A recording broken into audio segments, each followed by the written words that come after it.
పేరు? నా పేరు కాశీ సార్, కర్ర పెద్ద కాశయ్య. సార్, ఈ గవర్నమెంట్ వచ్చి 9 నెలల పరిపాలన జరిగింది కదా, ఎలా అనిపిస్తుంది మీకు?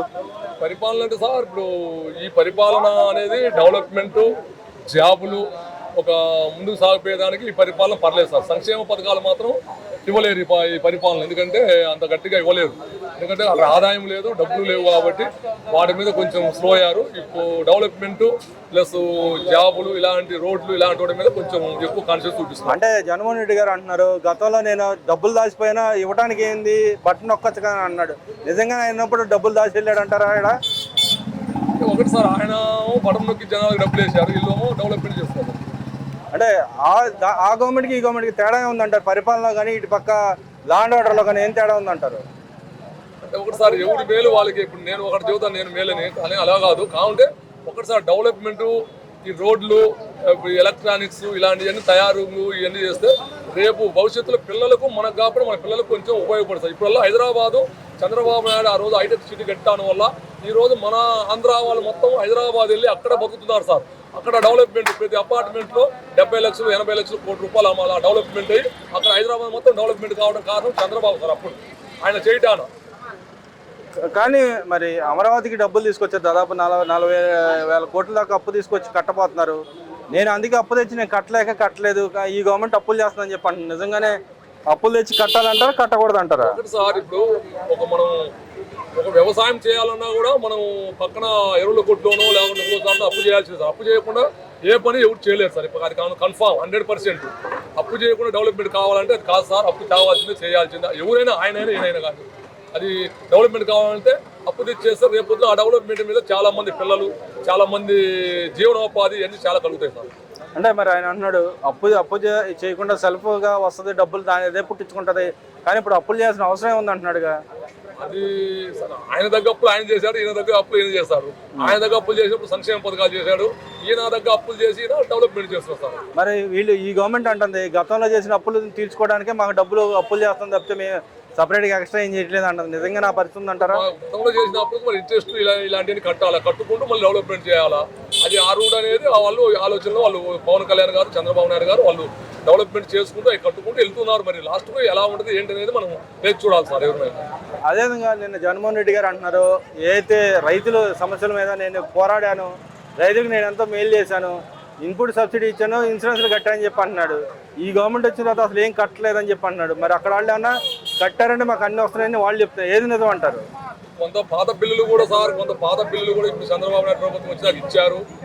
ఇప్పుడు ఒకటి జగన్మోహన్ రెడ్డి గారు ఆయన సరే తెలుసో తెలవక మనం తప్పుగా అనకూడదు, ఆయన అది చేశాడు. కానీ అన్ని సంక్షేమ పథకాలు జనాలకు డబ్బులు వేయడం అనేది ఎక్కువ వేసాడు. కడమ పనుల మీద, వర్కుల మీద బాగా దృష్టి తక్కువ పెట్టారు కాబట్టి అది దాని మీద కొంత ఇదైంది. ప్లస్ ఇంకోటి సార్, ఏది ఏమైనా ఇప్పుడు మిర్చి ఉంది. ఈ రోజు మిరప తోటలు చంద్రబాబు నాయుడు అని కాదు, జగన్మోహన్ రెడ్డి అని కాదు, మిర్చి తోటలు అలాగ దున్ని పడేస్తున్నారు, రేట్ లేక, కూలీ లేక. ఇప్పుడు నాదే ఉంది సార్, నేను 2 ఎకరాలు వేసాను. ఈ రోజు 3 క్వింటాలు అయితే కోసారు మా వాళ్ళు. 45 మంది కూలీలు పెట్టారు. 45 మందికి 20,000 కూలీ డబ్బులు ఇచ్చాను. అవి 2 క్వింటాలు 3 క్వింటాలు 18,000 అమ్ముతాను. అంటే 4,000 లాస్ సార్ నాకు. ఇది కోతకు మళ్ళీ పెట్టుబడి ఇవన్నీ ఉన్నాయి సార్. కానీ పవన్ కళ్యాణ్, చంద్రబాబు నాయుడు మిరపకాయల మీద కేంద్ర ప్రభుత్వం మాట్లాడారు అన్నారు, కానీ ఏమి చేయలేదు సార్. ఇప్పుడు వాళ్ళు మిర్చికి ఏదైనా రేటు పెంచినా అంతా పెద్ద పెద్ద బడా షేర్లు తప్ప రైతుకు వచ్చేది ఏముండదు సార్. అంటే కేంద్రం ఇవ్వాల్సిన డబ్బులు సబ్సిడీ ఇప్పిస్తామని చెప్పి అంటున్నారు. నిజంగా నా పరిస్థితి లేదంటారు అసలు? అది ఎలా తెలుస్తుంది సార్ మనకు? మరి వాళ్ళు చేసే విధానాలను బట్టి, వాళ్ళు చేసే శాతాలను బట్టి ఉంటుంది. మనం ఎలా చెప్పగలం సార్? దూరం వెళ్ళలేదు కదా సార్. అంటే ఇక్కడ రైతులకు ఇన్పుట్ సబ్సిడీ కూడా ఇవ్వట్లేదు ఈ గవర్నమెంట్ వచ్చిన తర్వాత, ఇన్సూరెన్స్ కానీ. ఇప్పుడు ఏం వచ్చింది సార్? ఇప్పుడు ప్రజెంట్ ఏం రాలేదు కదా మామూలుగా. ఏమైనా ముందు వేస్తారో తెలవదు, ఇప్పుడు రాలేదు. వేస్తారో అనేది జనాలు కూడా అనుకుంటున్నారు. మరి ఎలా ఉంటుందో వేచి చూడాలి మనం. మరి అదేవిధంగా అవినాష్ రెడ్డి గారు, వివేకానంద రెడ్డి కేసులో అవినాష్ రెడ్డి గారి మీద ఆరోపణలు వచ్చినాయి. దానికి తగ్గట్టుగా సిబిఐ ఎంక్వైరీ చేసినప్పుడు వాళ్ళు సహకరించలేదు అక్కడ ఉన్న గవర్నమెంట్. ఇప్పుడు ఈ గవర్నమెంట్ ఏమన్నా అవన్నీ అక్రమ కేసులు అని చెప్పి చెప్తుంది, ఏది నిజం అంటారు? ఏది నిజము ఏది అబద్ధం అనేది కోర్టుకు వాళ్ళ రాసిన ఎఫ్ఐఆర్ని బట్టి, వాళ్ళ సాక్షులను బట్టి అది వాళ్ళు కోర్టు తేవాలి సార్. మనం చెబుతాం కోర్టు కూడా చెప్పింది అది అక్రమైన కేసు అని చెప్పి కోర్టు కూడా చెప్పింది కదా. కోర్టు తెలిస్తే మరి ఎందుకు శిక్ష లేదు సార్ ఇప్పుడు దాకా? అంటే ఆయనకి బెయిల్ మీద ఉన్నాడు. ఇప్పుడు మరి రేపు పొద్దున బెయిల్ క్యాన్సిల్ చేసే అవకాశం ఉందంటారా? అది ఇంకా కోర్టు సార్ వాళ్ళు పెద్ద పెద్ద వాళ్ళు జడ్జీలు అది మనం మనలాంటి వాళ్ళు మేము చెప్పకూడదు ఎవరు అదే తెలిసినా కూడా చెప్పము సార్ మేము. ఎందుకని అంటారు? మేము రేపు ప్రభుత్వం మాత్రం మేము శిక్షణ అవుతాం, మాకే అవసరం ఏంది అది ఏదైనా అరువులు కూడా కోర్టు లాయర్లు అంటే జడ్జీలు దానికి సంబంధించిన ఆఫీసర్లు వాళ్ళకే లేని సామాన్య మానవులు మాకెందుకు సార్ అంటే ఇక్కడ గవర్నమెంట్ అక్రమమైన కేసులు పెడతా ఉందా?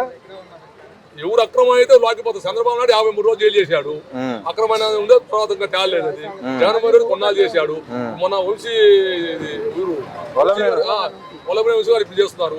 అవన్నీ తర్వాత కోర్టు నిదానంగా అది తప్ప ఒప్పుకొని వాళ్ళు తెలుసుకోవాల్సింది సార్. మన సామాన్య మనం ఏం చెప్పలేదు. గవర్నమెంట్ చేస్తుందంటారా అక్రమ కేసులు? గవర్నమెంట్ ఏమి సార్, ఇప్పుడు వెళ్తున్నారు తప్పు లేదు బయటకు వస్తున్నారు, తప్పులో లాగుంటున్నారు.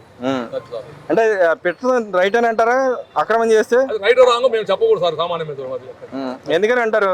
అది మేము చెప్పము సార్, అంతే మాకేం తెలుసు సార్. మేము సామాన్య పూజ చేసుకునే వాళ్ళు, వాళ్ళ పేపర్లు చదివి మేము చూసేవాళ్ళు, టీవీలో చదివి మేము వినేవాళ్ళం. అంటే గతంలో మాట్లాడిన కేసులు పెట్టే పరిస్థితి ఇప్పుడు ఆ కేసులు పెట్టే పరిస్థితి రాష్ట్రంలో ఉందంటారా?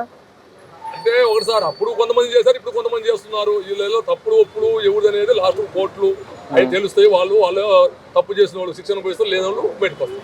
అదేవిధంగా మరి రాబోయే 30 ఏళ్ళు నేనే ఉంటా, వచ్చే 3 ఏళ్ళలో నేనే అధికారంలోకి వస్తాను జగన్మోహన్ రెడ్డి గారు, నిజంగా ఆ పరిస్థితి ఉందంటారా? అది సార్ ఒకటి సార్, జగన్మోహన్ రెడ్డి మళ్ళీ ముఖ్యమంత్రి, చంద్రబాబు నాయుడు ముఖ్యమంత్రి, పవన్ కళ్యాణ్ గారు ముఖ్యమంత్రి, లోకేష్ ముఖ్యమంత్రి అనేది అది వాళ్ళ చేతులు లేదు సార్.